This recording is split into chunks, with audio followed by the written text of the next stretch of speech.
Well, you're going to love our next interview. Of all the people that we managed to track down in the Hajj is a Hollywood movie actor, Omar Reagan, now a Muslim. Thanks so much for joining us. You've acted in the movie Rush Hour 2 as a double for Chris Tucker. Tell me about how you went from Hollywood to Hajj. That's an amazing journey in itself. Yeah, when you put it like that, it kind of, I don't know. It's the first thing that comes to my mind, like, wow, how did I get here? I can say I'm grateful. I know my mother, she converted to Islam when I was young, but I grew up making a lot of mistakes. We won't get into that. Yeah, please don't tell nobody. Don't tell nobody. But then I started working, and I was always raised to be a good person. And then I joined up with this group called the Canadian Dawah Association, which I ended up being the program developer for it. And we started doing little functions like Stop the Violence and things in Canada and things in the U.S. And then they said, hey, we're sending you to Hajj. And I was like, what? And I didn't feel like I was ready, so I started trying to study, and I came last year. All right, now, as I mentioned, you've doubled for Chris Tucker. You know what I'm going to ask you? I got to ask you, what would Chris Tucker say if he was on Hajj? He'd probably say something like, hey man, it's a lot of people and they pushing me.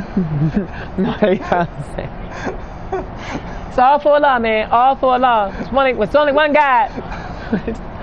Numerous of things. And you know this, man. They do this. I got new life. How do Hollywood? You're still working in Hollywood, so yeah. It's quite an interesting balancing act. Do Hollywood and Hajj really go together? You can maintain those two roles. Hollywood and Hajj.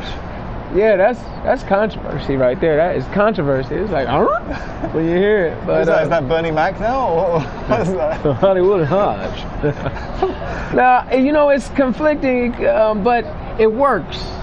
Because Hollywood teaches you kind of like put on this, be a fake person, be another person, and Hajj teaches you to really be yourself. It strips you of everything that you thought was so important and everything that you really fight for. It's about me and what I need. And Hajj, man, you know, you sleep on the ground, you know, you wear nothing, as you can see.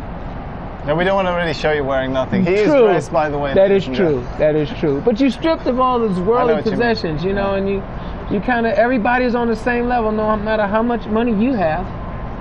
We're the same. So I can take that back to the U.S. with me, you know. Be a nice person, be a good person. What Islam really teaches is have good character, good manners. Tell me, Omar, does it hurt your Hollywood profile, your Hollywood career, that you have such a high profile as a Muslim? As you mentioned, you're in Hajj, you're talking to us on TV, you're part of the Canadian Dawah Association. I don't know. That's a good question. I'm going to find out when I go back home. Well, if you need a job, I'll talk to my boss. Yeah, do that, because U.S., they would be like, you was on Al Jazeera? What? I'm like, they love us. It's been good talking to you, Omar Reagan. It's been good talking to you too. I'm going to let you get back to the other rush hour. This is more like rush hour 10. It took us about 3 hours and 15 minutes to get you out here. I don't want to even think about how long it's going to take to get you back. Yeah, what is the opposite of rush hour? Slow motion over here, boy. You can't go nowhere. It's just too many people. They in mountains and everything. It's beautiful though. It is beautiful.